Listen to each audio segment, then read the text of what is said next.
السلام علیکم ورحمۃ اللہ وبرکاتہ نحمده ونصلی علی رسوله الکریم اما بعد فاعوذ باللہ من الشیطان الرجیم بسم اللہ الرحمن الرحیم۔ رمضان مبارک کے مسائل کے متعلق گفتگو ہماری چل رہی تھی، تو تقریباً جو بڑے بڑے موضوعات کے مطابق ہم نے رمضان کے مسائل تقریباً سارے بیان کر دیے تھے۔ اس میں ایک عورتوں کے متعلق کہ عورتیں حیض کے دنوں میں یعنی بیماری کے دنوں میں کیا کریں گی، یہ مسئلہ باقی تھا، یا نفاس آ گیا تو ان دنوں میں کیا کریں گی۔ تو ظاہر ہے کہ جس طرح نماز نہیں پڑھ سکتی ان دنوں میں، اس طرح روزہ بھی نہیں رکھ سکتی۔ حال البتہ یہ ہے کہ صبح صادق سے اگر چند لمحے پہلے بھی اگر یہ پاک ہو گئی تو اس دن کا روزہ رکھنا اس کے لیے ضروری ہوگا، اور اس دن کا وہ روزہ رکھے گی۔ اور جتنے دن یہ ناپاک رہی، چاہے حیض ہو چاہے نفاس ہو، تو نماز کا حکم تو یہ ہے کہ نماز معاف ہے اس کے لیے، لیکن روزے کا حکم یہ ہے کہ اس روزے کی قضا رکھے گی۔ بیماری کے ایام میں جو اس کی ناپاکی کے دن گزرے ہیں اس میں یہ روزہ رکھے گی، اس کے روزے کا قضا رکھے گی، اور جو نمازیں اس سے رہی ہیں ان نمازوں کی وہ قضا کرے گی، قضا نہیں کرے گی۔ اور جہاں تک باقی قرآن کی تلاوت بھی نہیں کر سکتی ان دنوں میں، ہاں البتہ یہ ہے کہ استغفار کر سکتی ہے، درود شریف پڑھ سکتی ہے اور ذکر کر سکتی ہے، قرآن کی آیت تلاوت نہیں کر سکتی۔ باقی دعائیں پڑھ سکتی ہے، اللہ سے دعا مانگ سکتی ہے۔ تو میری اپنی ان ماں بہنوں سے گزارش ہے کہ ظاہر ہے یہ اللہ کی طرف سے ہے، سب پر آتی ہے، تو وہ ان دنوں کو بہت ساری ہماری عورتیں ان دنوں میں بالکل ہی غفلت برتی ہیں، اور بالکل بھی زبان پر اللہ کا نام ان دنوں میں نہیں لاتی، نہ ذکر ہے، نہ تلاوت ہے، نہ کوئی تسبیح ہے، نہ استغفار ہے، نہ درود شریف ہے۔ وہ تو ان دنوں کو غنیمت جانے کہ چلو باقی اگر ہم روزہ بھی نہیں رکھ سکتی، نماز بھی نہیں پڑھ سکتی، قرآن کی تلاوت بھی نہیں کر سکتی، تو ہم استغفار کر لیں، کثرت سے استغفار کر لیں، کثرت سے درود شریف پڑھ لیں، کثرت سے دعائیں مانگیں۔ اور ایک اور میں آپ سے ایک مشورہ عرض کروں کہ ہماری عورتوں کو چاہیے کہ ان دنوں میں جو نماز کے اوقات ہیں، تو پہلے تو نماز پڑھتی تھی، بہت ساری عورتیں ایسی ہوتی ہیں کہ وہ ان کی عادت خراب ہو جاتی ہے، 8-10 دن اگر ان کو ناپاکی رہتی ہے یا 5-6 دن ناپاکی رہتی ہے تو پہلے جیسا تسلسل نماز کے اوقات کی پابندی کا نہیں رہتا، چونکہ 5-6 دن کا درمیان میں وقفہ آ جاتا ہے۔ تو اس صورت میں ان کو چاہیے کہ وہ نماز کے اوقات میں کم سے کم اتنا تو ضرور کریں کہ نماز کے اوقات میں بیٹھ کر الگ تھلگ بیٹھ کے جتنی دیر نماز پڑھنے میں لگتی تھی اتنی دیر وہ اللہ کی یاد میں گزار لیں، ذکر کر لیں، اتنی دیر وہ استغفار کر لیں۔ تو کم سے کم اتنا تو ہونا چاہیے، جتنی دیر وہ قرآن کی تلاوت کرتی تھی وہ اپنے قرآن کی تلاوت نہیں کر سکتی، اس کا متبادل استغفار کر لیں، اس کے متبادل دعائیں پڑھ، اللہ سے دعائیں مانگ لیں۔ تو اپنا معمولات جو ہے وہ اپنے اس طریقے سے تاکہ اس کے برقرار رہیں، تاکہ اس میں تسلسل ٹوٹے نہ۔ پھر اس کے بعد مسائل آتے ہیں بچوں کے مسائل، کہ بچوں کو کب روزہ رکھوایا جائے، بچوں کو کب روزہ رکھوایا جائے۔ تو یہ یاد رکھیں کہ اولاد انسان کے پاس اللہ کی امانت ہے، اور اس سلسلے میں اس پر بہت ساری شرعی، اخلاقی اور قانونی ذمہ داریاں عائد ہوتی ہیں، اور اسلام چاہتا ہے کہ انسان کے اندر شروع ہی سے دینی اور دنیاوی ذمہ داریوں کا شعور اور احساس ہو۔ والدین اپنے بچوں کی تربیت اسلام کی روشنی میں کریں۔ بچہ اگر نماز روزہ بچے پر فرض نہیں، لیکن عادت ڈلوانے کے لیے بچوں سے بھی نماز پڑھوائی جائے اور روزے بھی رکھوائے جائیں۔ اگر زیادہ نہ رکھوائے جائیں تو 1-2 ہی کافی ہیں، کیونکہ آئندہ رمضان میں اس سے بھی زیادہ رکھ سکتا ہے۔ اس طرح عبادت کرنا عادت بن جائے گی، اور یہی اسلام چاہتا ہے کہ بچہ تازہ شاخ کی مانند ہوتا ہے، جس طرح بھی اس کو شروع میں موڑ دیں گے، عادت ڈالیں گے، یہ اسی طرح کی اس میں عادت ڈل جائے گی۔ بعض عورتیں اپنی ممتا میں آ کر یہ خیال کرتی ہیں کہ بچہ کمزور ہو جائے گا، صحت پر اثر پڑے گا۔ اگر بچہ اپنے شوق سے روزہ رکھ بھی لیتا ہے تو پھول سا مرجھایا ہوا چہرہ دیکھا نہیں جاتا، اور روزے افطار کرنا چاہتی ہیں تو ان سے کوئی پوچھے کہ کل جب اللہ کے ہاں روزہ اور احکام الہی کی پابندی نہ کرنے پر سخت سے سخت سزا جو دی جائے گی اور ہولناک کا عذاب ہوگا، اس کو یہ کیسے برداشت کریں گی؟ حضرات صحابہ کرام رضوان اللہ تعالیٰ علیہم اجمعین کے بھی بچے تھے، وہ بھی اپنے ماں باپ کے چہیتے تھے، لیکن ان حضرات کی محبت عقل مندی کے ساتھ تھی، اور وہ حضرات کل بڑی مصیبت سے بچنے کے لیے دنیا کی تھوڑی سی تکلیف، تھوڑی دیر کی تکلیف برداشت کرتے تھے، اور ان کے بچے بھی روزہ رکھنے کے قابل بلکہ پہلے ہی سے روزہ رکھوانے کی کوشش فرمایا کرتے تھے۔ ایک مرتبہ بخاری شریف کی حدیث ہے کہ حضرت عمر رضی اللہ تعالیٰ عنہ نے رمضان میں ایک شرابی سے فرمایا، تیری خرابی ہو، ہمارے بچے تک تو روزہ دار ہیں، اور پھر اس کو مارا، یعنی حضرت عمر رضی اللہ تعالیٰ عنہ اس کو کوڑا مارا کہ تو شرابی ہے، روزہ نہیں رکھتا، اتنا بڑا ہو گیا، اور ہمارے چھوٹے بچے تک بھی روزہ رکھتے ہیں۔ جب تک رمضان کے روزے فرض نہیں ہوئے تھے، رسول اللہ صلی اللہ علیہ وسلم عاشورہ کے دن صبح کے وقت اعلان کرا دیتے تھے کہ جس نے ابھی کچھ کھایا پیا نہ ہو وہ روزہ رکھ لے۔ صحابہ کرام فرماتے یہ اعلان سن کر ہم خود بھی روزہ رکھتے تھے اور اپنے چھوٹے بچوں کو بھی رکھواتے تھے، اور ان کو لے کر مسجد کی طرف نکل جاتے تھے، اور ان کے لیے رنگین اون وغیرہ کے کھلونے بنا دیتے تھے۔ جب کوئی بچہ کھانے کے لیے روتا تو ہم اس کو کھلونا دیتے اور اس کو بہلا دیتے، اس طرح افطار کا وقت ہو جاتا تھا۔ یعنی بچوں کو اتنے چھوٹے بچے سے اندازہ لگایا جا سکتا ہے کہ بچوں کی عمر اس وقت کیا ہوگی جو کھیل کھلونے سے بہل جاتے تھے، اور ان بچوں کے والدین پر کیا گزرتی ہوگی، لیکن یہ سب کچھ اس لیے برداشت فرماتے تھے کہ ان کے نزدیک بچے کے دیندار ہونے کی اہمیت یہ بہت زیادہ تھی۔ آج کل ہم جو بچوں کے ساتھ لاڈ کرتے ہیں اور یعنی حد سے زیادہ بڑھتے ہیں، تو اس سے کیا ہوتا ہے کہ بچوں کی عاداتیں جو ہے نا وہ ہم اپنے خود والدین خراب کرتے ہیں۔ تو ایسا نہیں، بلکہ بچوں کو وہ کہتے ہیں چھوٹا بچہ ہے، کیا ہو گیا؟ اگر بچہ کوئی گناہ کا کام کر دے، ایسا کام کرے جو گناہ کا ہو، تو اس کو ہم منع نہیں کرتے ہیں کہ چھوٹا بچہ ہے، کیا ہو گیا؟ بچی کرے جی چھوٹی بچی ہے، کیا ہو گیا؟ اس کو کیا پتہ ہے؟ تو اسی وقت یہی وقت ہوتا ہے بچوں کے اندر عادت ڈالنے کا، اچھی عادات ڈالنے کا۔ اس لیے والدین کو چاہیے کہ اگر کوئی ایسا کام کریں بچے تو ان کو فوراً روکیں اور ان کو منع کریں۔ پھر اگر بچے کے اندر روزے کی طاقت ہو تو بچے کو چاہیے کہ روزہ رکھے بچہ، اور اگر اس نے روزہ نہ رکھا تو یعنی روزہ اگر توڑ دیا تو بچے پر قضا نہیں ہے۔ نابالغ بچہ ہے اگر روزہ توڑ دے تو اس کی قضا رکھوانا ضروری نہیں۔ نماز پڑھ رہا تھا، اس نے توڑ دی، اگر سمجھدار ہے یعنی 7 سال کا ہے تو پیار و محبت سے کہا جائے کہ نماز دوبارہ پڑھ لے، اور اگر 10 سال کا ہے تو پھر اس کو تھوڑی سختی سے کہا جائے کہ بھائی نماز تم نے آپ نے توڑی ہے، اب اس کو دوبارہ پڑھو۔ پھر بچے کے لیے روزہ رکھنا، جو نابالغ بچے ہیں ان کے لیے روزوں کا حکم نماز کی طرح ہے۔ جس طرح 7 برس کی عمر میں نماز کا حکم دیا جاتا ہے، اس طرح روزہ کا حکم بھی دیا جائے، اور 10 سال کی عمر میں یعنی سختی کر کے نماز روزہ رکھوایا جائے، نماز پڑھائی جائے، روزہ رکھوایا جائے۔ رمضان میں بچوں کی تحصیل علم کی محنت یہ کم لی جائے، یعنی بچوں سے رمضان میں جو سبق اسکول کی یا مدرسے کی پڑھائی یہ کم لی جائے، اور اسی وجہ سے مدارس جو دین کے مدارس ہیں، اسلامی مدرسے ہیں، ان کے اندر رمضان مبارک میں چھٹی ہوتی ہے۔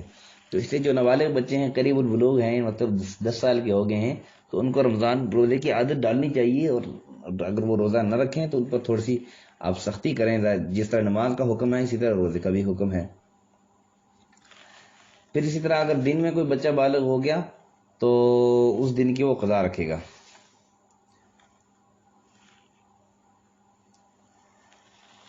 پھر اسی طرح مریض کے جو مسائل ہیں، تو مریض ایک شخص رمضان میں مریض تھا، بعض دن روزہ رکھتا تھا، بعض دن افطار کرتا تھا، تو اگر ان کی یہ عادت ہے تو جس دن وہ افطار کیے اس دن کی وہ قضا رکھے گا۔ پھر مریض 2 قسم کا ہوتا ہے، ایسا مریض ایک قسم کا مریض ہوتا ہے جس کی ٹھیک ہونے کی امید ہوتی ہے، تو جس مریض کی ٹھیک ہونے کی امید ہو تو وہ جتنے دن اس نے قضا کیے ہیں، روزے نہیں رکھے، اس دن کی قضا وہ رکھے گا۔ اور اگر ایسا مریض ہے جس کی ٹھیک ہونے کی امید ہے ہی نہیں ہے، وہ ٹھیک ہو ہی نہیں سکتا، تو پھر ایسی صورت میں وہ ان دنوں کے فدیہ ادا کرے گا۔ پھر روزہ رکھنے کے بعد اگر کوئی بیمار ہو گیا تو اگر حالت نازک تھی، مطلب اگرچہ موت کا خوف تو نہیں تھا، لیکن مطلب بیماری بڑھنے کا اندیشہ تھا، تو ڈاکٹر کے مشورے سے اگر انہوں نے اس کو روزہ توڑوا دیا تو اس صورت میں صرف قضا واجب ہوگی، کفارہ واجب نہیں ہوگا۔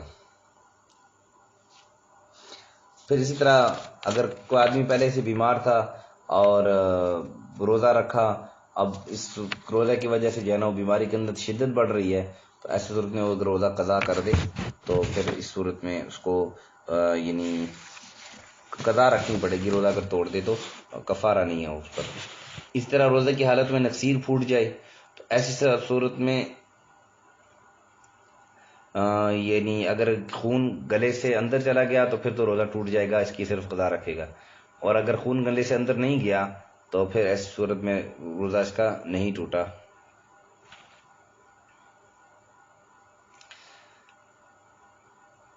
اور اگر بہت سے لوگ ایسے ہیں کہ بھوکا رہنے کی وجہ سے ان کا خون نکل آتا ہے، تو ایسی حالت میں اگر 2 رمضان گزر گئے اور آئندہ بھی کم امید ہے کہ یہ شخص گزشتہ رمضان مطلب ٹھیک ہونے کی کم امید ہے، تو پھر یہ گزشتہ رمضان کا فدیہ دے یا صحت کا انتظار کرے۔ یعنی ٹھیک ہونے کی اگر امید کم ہے تو پھر گزشتہ رمضان کا فدیہ بھی دے، اس رمضان کا فدیہ بھی دے، اور اگر ٹھیک ہونے کی امید ہے، ٹھیک ہو سکتا ہے، تو پھر صحت کا انتظار کرے، جب ٹھیک ہو جائے تو پھر ان روزوں کی قضا رکھ لے۔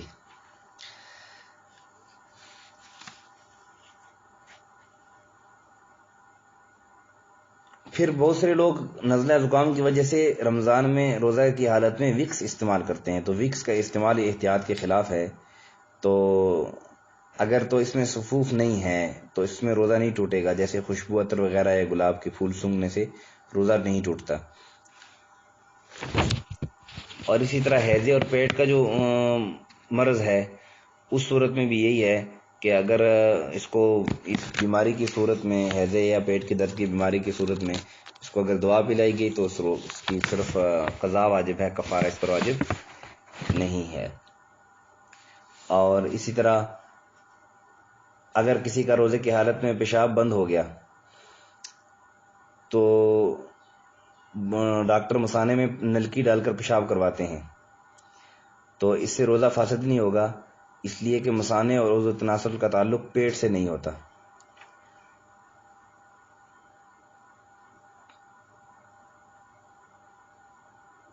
لیکن بہت سارے لوگ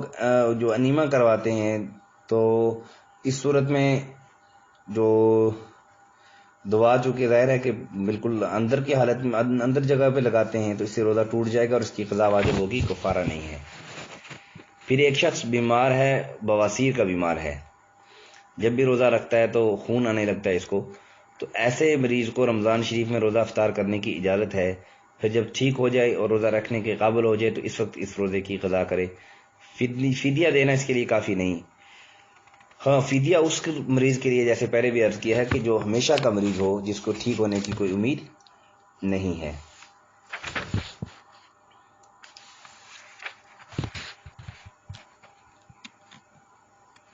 پھر بہت سارے جو ہے نا وہ جو ڈائبٹیز کے جو مریض ہیں،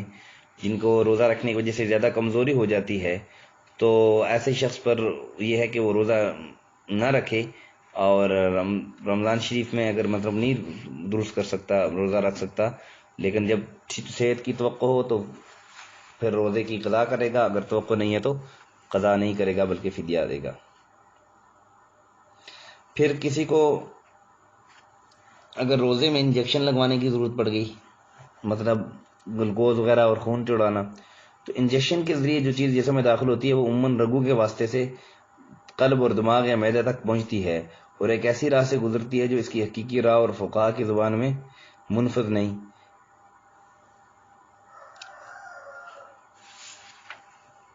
تو بہرحال انجیکشن لگوانے سے روزہ نہیں ٹوٹتا۔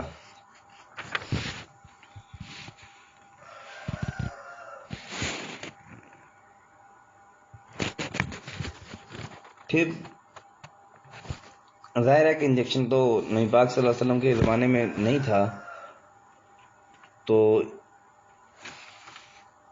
اس کی واضح مثال یہ ہے کہ اگر کسی کو بچھو یا سانپ کاٹ لے تو شاید ہے کہ زہر بدن کے اندر جاتا ہے،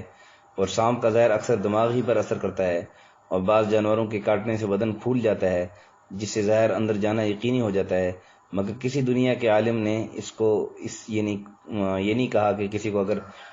سانپ کاٹ لے، بچھو وغیرہ کاٹ لے تو اس کا روزہ ٹوٹ جاتا ہے۔ تو اسی طرح جو انجیکشن لگاتے ہیں تو اس کا اثر بھی دماغ تک پہنچتا ہے، پورے جسم تک پہنچتا ہے، لیکن اس سے بھی جو روزہ ہے وہ نہیں ٹوٹے گا۔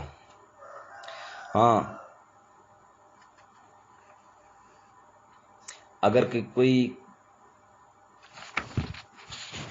کسی شخص کو کتے نے کاٹ لیا تو جس انجیکشن کے ذریعے بعینی ہی دوا یعنی معدہ تک میں پہنچا دی جاتے ہے، اس سے روزہ ٹوٹ جاتا ہے۔ لیکن پاگل کتے کے کاٹنے سے جو انجیکشن ہوتا ہے وہ ظاہر ہے اس کی دوا معدہ تک نہیں پہنچتی، تو اس لیے اس سے روزہ نہیں ٹوٹتا۔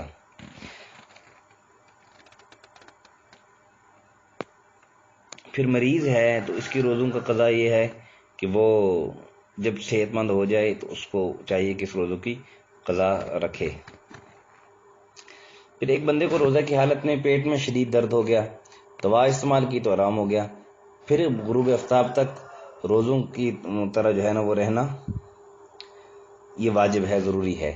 جس طرح ایک حائضہ عورت ہے، اس کا مثال کے طور پر فجر کے بعد روزہ جو ہے نا وہ فجر کے بعد وہ پاک ہو گئی، تو اب باقیہ دن وہ جو ہے نا وہ جو باقی کے دن ہیں وہ بقیہ دن جو دن کا جو حصہ ہے وہ روزہ داروں کی طرح رہے گی، مطلب کھائی پیے گی کچھ نہیں، یہ اس کے لیے واجب ہے۔ ایک بات اور، بہت ساری عورتوں کو یہ جو ہے نا وہ سوال کرتی ہیں کہ اکثر ہمیں ایسا ہوتا ہے کہ ہم صبح روزہ رکھتی ہیں اور افطار سے پہلے جو ہے نا وہ ہماری عادت ہے کہ وہ مجھے جو ہے نا وہ ان کو حیض آ جاتا ہے، اور تقریباً ہر سال ایسا ہوتا ہے۔ تو اس صورت میں ان کے لیے حکم یہ ہے کہ ان کو پتہ ہے اور باقی ایسا ہوتا ہے کہ افطار سے پہلے ان کو حیض آ جاتا ہے، تو ان کے لیے پھر اگر صبح سے وہ روزہ نہ رکھیں تو یہ ان کے لیے درست ہے، صبح سے ہی اگر وہ روزہ نہ رکھیں تو ان کے لیے درست ہے۔ لیکن یہ ہے کہ جب تک روزہ بہتر یہی ہے کہ وہ روزہ رکھ لیں،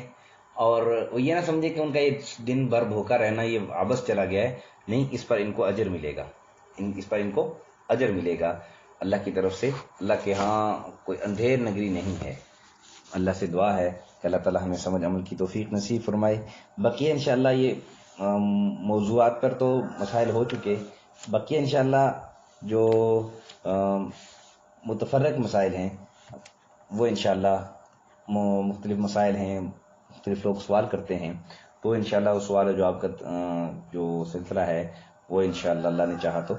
آگے کے دنوں میں انشاءاللہ ہم کریں گے۔ اللہ سمجھ عمل کی توفیق نصیب فرمائے۔